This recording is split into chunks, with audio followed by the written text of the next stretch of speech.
guys! How are you? I hope you're doing well. Or baka nangihina ka na.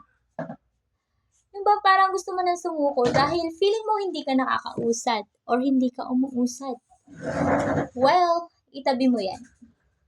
Dahil hindi paunahan ang pag-grow, Hindi yung paunahan sa kahit anong social media, mapa-TikTok man yan o kahit ano pa, hindi paunahan.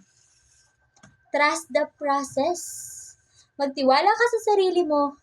Huwag kang mag-doubts, huwag puro overthink. Be positive. Yes, be positive lang. Consistency is the key. Maging consistent ka sa mga ginagawa mo. Huwag mong isipin yung views dahil lahat naman nakakaranas niyan.